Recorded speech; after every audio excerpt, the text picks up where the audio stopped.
वाला भाई बहन, एस्तर जे 5वें अध्याय में पांखे ईश्वर जी कृपा जो राजदंड नेरेला मिले तो। एस्तर 5मो अध्याय पहली कलम सुनो। 3 ॾींहं एस्तर राज पोशाक पहिरीने राजमहल जे अंदर जे चौक में राजा जे निवास स्थान सामे उभी रही। राजा राजमहल में बारणे सामे पंहिंजे राज्यासन ते वेठेलो हो। आरता रास्ता राजा राजमहल जे दरवाजे सामे आवल इन जी राजगादी ते वेठो हो। राजा जी आजू बाजू राज दरबार जे पोशाक में इन जा दरबारी वेठा हुआ। राज दरबार जे रंग बेरंगी पोशाक जो वीचार करियो। हिन मेड़े उपरांत महल जे सोन चांदी जो, आरस पाइण जो ने जाजम जो पण वीचार करियो। एस्तर जॾहिं राजा जे निवास स्थान सामे उभी रही तॾहिं राजा कदाच राज्य जे कामकाज में हूंदो।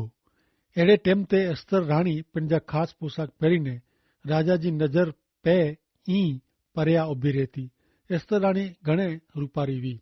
5वें अध्याय जी 2 कलम सुनो। राजा एस्तर राणी के चौक में उभेली ॾिसीने नेरे तॾहिं इन जी रहम नज़र इन ते थई ने पंहिंजे हथ जो सोन जो राजदंड उहो एस्तर राणी सामे धरे।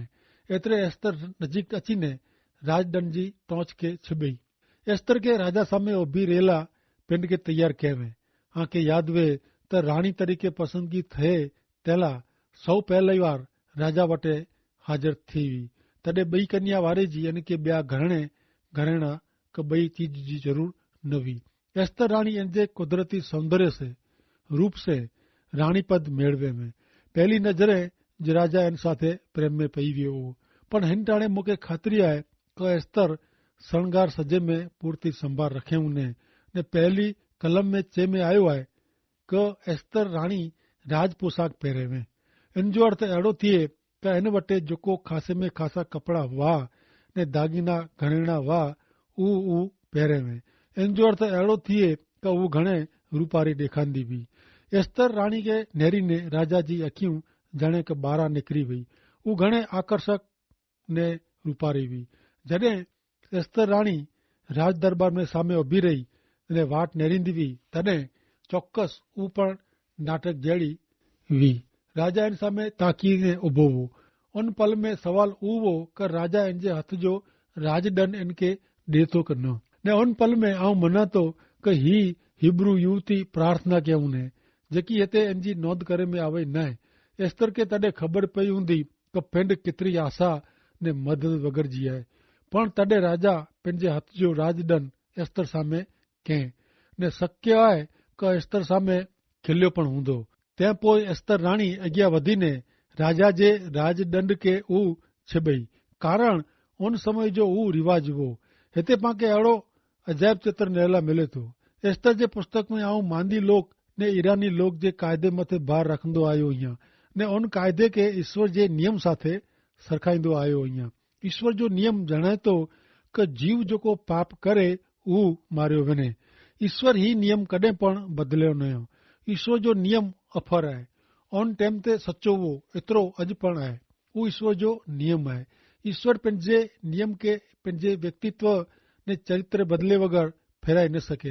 हाणे हिन ॻाल्हि जी ॿई पण बाजू आहे। पाण सम्झी सघूं था क एस्तर राणी सामे राजदंड धरे से राजा एस्तर राणी के जीवन बख़्शिश ॾींदो हो। कारण क़ाइदो अहिड़ो हो को जेको राजा जी रजा वगैर राजा सामे हाजिर थिए इनके तेरी ई मारी विझणो। मित्र, आऊं आके घणे ख़ुशी जा समाचार ॾियण मंगा थो। ईश्वर अॼु पंहिंजो राजदंड मानव जात सामे धरियो हुयो। हरेक माण्हू पाप कयो आहे ने हरेक माण्हू ईश्वर जे गौरव नीचे आहे। हू घणे सचो आहे क जीव जेको पाप करे थो ऊ मारियो वञे। पण ईश्वर उन जे वॾे नियम ते हिकिड़ो नवो नियम स्थापियो हुयो। पण नओ नियम घड़ी कढेला ईश्वर के पिंड के हिन पृथ्वी ते अचणो पियो ने मानव जात जे पाप के पिंड मथे रखणा पिया ने पां वती क्रूस ते पंहिंजे पाप जो दंड भरपाए करणो पियो। कारण ईश्वर जो नियम अफर वो ने अफर आहे। ईश्वर पंहिंजे दुष्कर्म जे बंधन में जा पंहिंजे पाप जी शिक्षा में जा कोई पां वती पंहिंजे पाप जो दंड भरपाए क्यों हुयो तंहिं लाइ पंहिंजो उद्धार करी सघनि था। रोमन 3:25 में चवनि था क ईश्वर यीशु के बलिदान थिला अर्पण कयो। उन्ही जे मरण से ईश्वर जो पाप विरुद्ध जो कोप परिया थिए थो ने ई यीशु पर विश्वास करींदल जा पाप ईश्वर माफ़ कईं था। इनमें माण्हू खे पंहिंजे संगत में रखे जो ईश्वर जो हेतु पूरो थिए थो। यसाया 53 6 12 ने 5 कलम में चए था क पां मेड़े घेटे वारे जी भटकी विया आहियूं। हरेक पंहिंजी वाट ते वरी वियो आहे ने ईश्वर इन ते पां मिणी जे पाप जो भार रखे आहे। तंहिं लाइ महान पुरुष भेरो इन खे भाग वेची ॾींदो ने पराक्रमी इन जी भेरी इन जी लूट वेचींदो। कारण हू पंहिंजो आत्मा मरे ત્યાં સુધી રેડી ॾिने ने हू अपराधी में लेखाणो पण उता घणे जा पाप पिंड मथे रखे ने अपराधीअ लाइ मध्यस्थी कं पर पंहिंजे पाप गुने जे कारणे हू विंदायो। पंहिंजे पाप जे कारणे हू कचड़ायो। पांखे शांति मिले तंहिं लाइ इनखे शिक्षा थई ने इनके जेको चाबुक जा घा पिया ने इनके सोड़ पिया तंहिंसे पांखे सजापणो मिलियो आहे। प्रभु यीशु ख्रिस्त मुंहिंजा ने आंजे पाप ला क्रूस ते मरिया। इन जे परिणाम रूपे ईश्वर पंहिंजी कृपा जो राजदंड मनुष्य जात सामे धरी सघे था। ईश्वर हरेक मनुष्य खे चए था कि तू मूं वटि अची सघे थो, तू मुंहिंजी कृपा जे राजदंड खे स्पर्शी सघे थो, छिबी सघे थो, तू मूं वटां मुक्ति मेळवी सघे थो। हाणे एस्तर राणी राजा जी हज़ूर में उभी रही आहे ने राजा तेरे ईअं सम्झी वञे था कि कोई जात जी समस्या उभी थिए वग़ैरह एस्तर राणी अहिड़ो पगलो भरे जो साहस न करे। 5वें अध्याय जी 3 कलम। राजा इनके चए कि एस्तर राणी तुंहिंजी कहिड़ी इच्छा आहे ने तुंहिंजी कहिड़ी अरज आहे। एस्तर तू अर्धो राज मंगने तो हू तोखे ॾिने में अचींदो। राजा सम्झी वञे था कि कोई सामान्य बाबत लाइ एस्तर राणी अहिड़ो पगलो भरे न। राजा जाणे था कि एस्तर राणी नवे कपड़े गिनेला पैसा मांगणी करेला इन समय आप भी न सांझी टाणे जो भोजन करेला कोई होटल में वञे जो आमंत्रण ॾिनेला आवई न। राजा जाणे था कि इनजी राणी के कोई बाबत का सवाल का मुंझवण सताए थी। राजा नेरीअ था कि एस्तर राणी द्रबंदी हुई ने साव उदास ने निराश ॾेखारींदी हुई। राजा अचे था कि इनजी राणी स्वस्थ थिए तंहिं लाइ हू चए था कि तू अर्धो राज मंगने त पण हू तोखे ॾिने जी मुंहिंजी तयारी आहे। ही कोई सामान्य ॻाल्हि न आहे। राणी खे शांति थिए तंहिं लाइ राजा इन जे हथ में हिकिड़ो कोरो चेक ॾेई ॾिए था। राणी इच्छे उहो इन में लिखी सघे।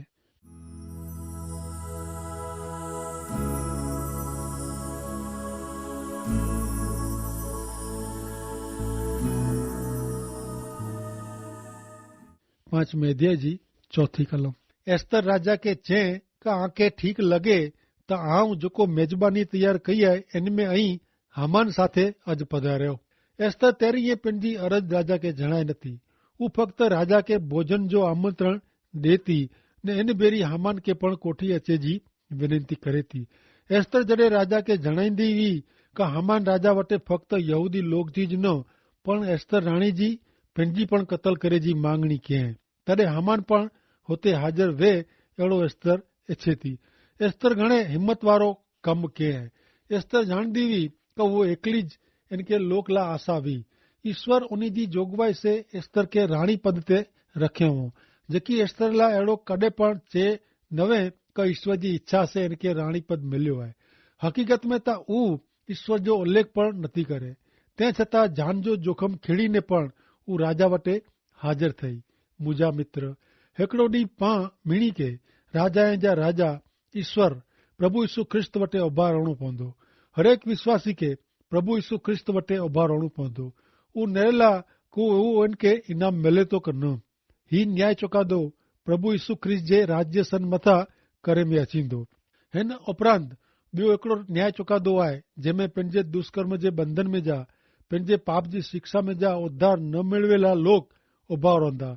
ही न्याय चुकादो ईश्वर जे महान श्वेत राज्यासन मथा करे में अचींदो। जीअं ahasuerus राजा एस्तर सामे पंहिंजो राजदंड धरे ने एस्तर अॻियां वधीने इन जो स्पर्श कयईं तीअं ईश्वर अॼु मनुष्य सामे प्रभु यीशु ख्रिस्त रूपी पंहिंजो राजदंड पंहिंजी कृपा जो दंड धरी रहिया आहिनि। मानवी खे पंहिंजी शिक्षा में जा उद्धार प्राप्त करेला अॻियां वधीने ईश्वर जे कृपा दंड के विश्वास से छबे जी ज़रूर वे थी ने ईश्वर विना मूल्य पाप जी माफ़ी ने अनंत जीवन ॾिए था। हू स्वीकारी गिने जी ज़रूर आहे। पंहिंजा जीवन पुण्यशाली है तंहिंला ईश्वर पाते कृपा कई नथा। पां रूपारा के खासा वो तंहिंला ईश्वर पाते कृपा कई नथा। और ईश्वर मूंखे चए थो कि आऊं रूपारो का आकर्षक नहीं आ। मिजानू त आऊं ने ऐं बॉय कदरूपा आयो। जुगुत्सा प्रेरक पाप नु खैड़ायला पाप मनुष्य जे हृदय में जा निकरे था। मथी 15, 18 ने 19वीं कलम में चेता कि जेको मोह में जा निकरे तो ऊ हृदय में जा अचे तो ने ऊज माड़ू के अभड़ाए तो। की क बूंदी कल्पना, हत्या, व्यभिचार, जार कर्म, चोरियूं, खोटी साक्षी, निंदा हृदय में जा निकरे थी। ईश्वर अज प्रभु यीशु ख्रिस्त रूपी उन्हीं जो कृपा दंड मनुष्य सामे धरी रहा है। एस्तर 5मो अध्याय ने 5वीं कलम सुनो। तडे राजा चे का हामान के जणायो का एस्तर जे जणाए प्रमाणे ऊ हाजर थिए। मेजबानी जो को एस्तर तैयार केवे इनमें राजा ने हामान आया।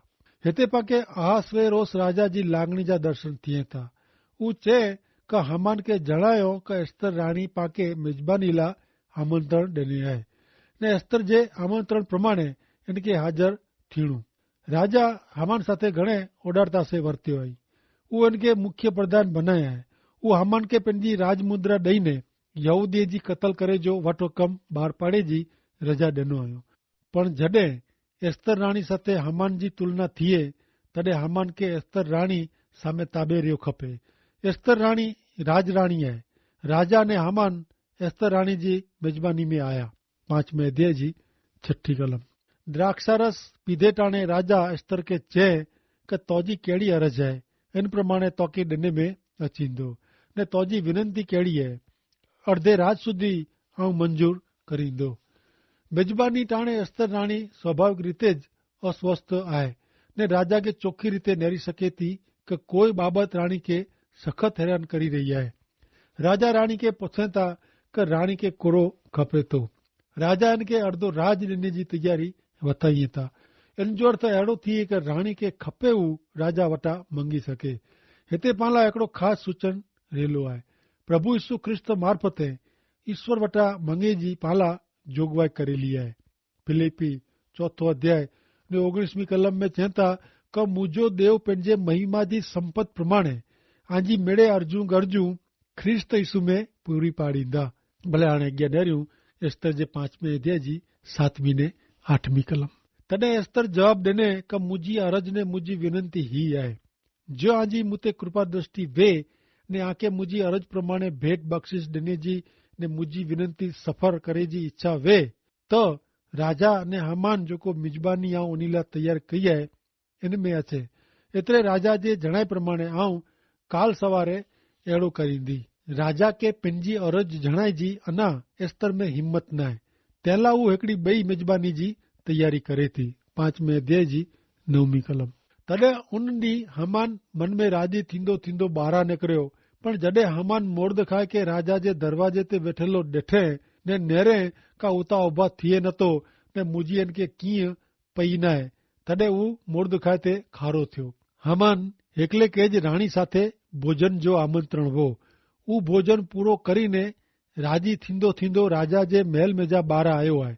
अभिमान से फुलाई वियो आहे। नीति वचन 16 अध्याय ने 18वीं कलम में चवनि था कि अभिमान जो परिणाम नाश आहे ने गर्विष्ठ स्वभाव जी छेवटे पायमाली आहे। हामान राजमहल में जा ॿाहिरां निकिरियो तॾहिं मिड़ेज अमलदार ने राजा जा चाकर इन सामे वरी ने नमन कयो पण मोर्दखाए नमन के न। जरा कल्पना करियो हामान जे गुस्से जी। एस्तर 5मो अध्याय 10 ने 11वीं कलम। हामान खार में घर में आयो ने इनके संदेशो हलाई ने पंहिंजे मित्र के ने पंहिंजी स्त्री जेरेस के बोलाए। हामान उन्ही वटे पंहिंजी साहूकारी पंहिंजे कुटुंब जी संख्या राजा जी इनाम ने स्थान ने इनके राजा जा सरदान ने दरबारी वॾो करे में बनाए में आयो आहे ऊ मिड़े चई सुणाए। हामान हकीकत में मूर्खाई करी रहियो आहे। अभिमान से हू फुली वियो आहे। अभिमान माण्हू त्रे बाबत ला मोड़साए करे थो। इन जी धन दौलत, इन जी कमाणी, इन जो कुटुंब, इन जो उहिदो अथवा समाज में इन जो स्थान अथवा मोभो। हाणे अॻियां सुणो 5वें अध्याय जी 12वीं कलम। वरी हामान चए एस्तर राणी मेजबानी जेको तैयार कयवे इन में हू मूं सिवाय बे कंहिंखे पण राजा भेरो अचे जो आमंत्रण ॾिने न वे। काल पण वो मूंखे राजा भेरो नोतरे आहे। अभिमानी माण्हू हिकिड़ी ॿई बाबत पण करे थो, उहो स्त्रीअ विषय जा पंहिंजा संबंध विषय पण मोड़साए करे थो। 5वें अध्याय जी 13वीं कलम। पण જ્યાં સુધી હું યહૂદી મોર્દખાઈ કે રાજા જે દરવાજે में वेठेलो नेरियां तो ત્યાં સુધી ही मेड़े मूंखे कीअं कमजो आहे न। हामान जी सोन जी थारी में लो जी निशानी आहे। मोर्दखाई हामान सामे नमीने नमस्कार करे नथो, ऊ कंडो हामान के लगातार खूंचे तो। एस्तर 5मो अध्याय ने 14वीं कलम। तेला इनकी स्त्री जेरेस ने इनका मेड़े मित्र इनके चें કે पंजा हथ ओची हिकिड़ी फांसी चढ़ायो ने सवार जो राजा के चौ क मोर्दखाई के इनते फांसी ॾिनी खपे। पोइ खुशी से तू मेजबानी में राजा भेरो वेझे। ऊ गाल हामान के ठीक लगी ने इनजे चे प्रमाणे ऊ फांसी उभी कराए। हामान जी पत्नी जेरेस ने हामान जा मित्र हामान के सूचना ॾिनो क ऊ उन्ही के मोर्दखाई ला फांसी जो मंच तैयार करणु। उन सांझी जो ऊ लोग फांसी जो माचड़ो तैयार क्यों। हामान इन प्रमाणे पंहिंजी मुश्किली जो उकल कढीने शांति से सुम्ही रहियो। विशास्त्र 20मो अध्याय ने तंहिंजी 1 થી 8 कलम में चवनि था क संकट के समय में ईश्वर तोजो सुणीने तोखे जवाब ॾियो ने याकूब जे देव जो ना तोजो रक्षण करियो। पवित्र स्थान में जा तोखे मदद मिले ने सियोन में जा तोखे बर मिले। तोजे मेड़े अर्पण जो स्मरण करियो ने तोजा मेड़ा इरादा पूरा थियो। तोजे तारण में असी मजा करीबो, पांजे देव जे नामे पांजी दजा चढ़ाईबो। ईश्वर तोजी मेड़े अर्जू गरजू स्वीकारियो। हाणे आऊं जाना तो क ईश्वर पंहिंजे अभिषिक्त के जीत ॾेराई था। ऊ पंहिंजे पवित्र आकाश में जा पंहिंजे जमणे हथ के तारक शक्ति से जवाब ॾींदा। कोई रथ मथे भरोसो रखे था न कोई घोड़े ते, पर पां पंहिंजे देव यहोवा जे नामे स्मरण करीबो। ऊ नमीने छणी पिया आहीं पण पां उथीने उभा थिया आहियूं। ईश्वर पिता आशीष ॾियो। आमीन।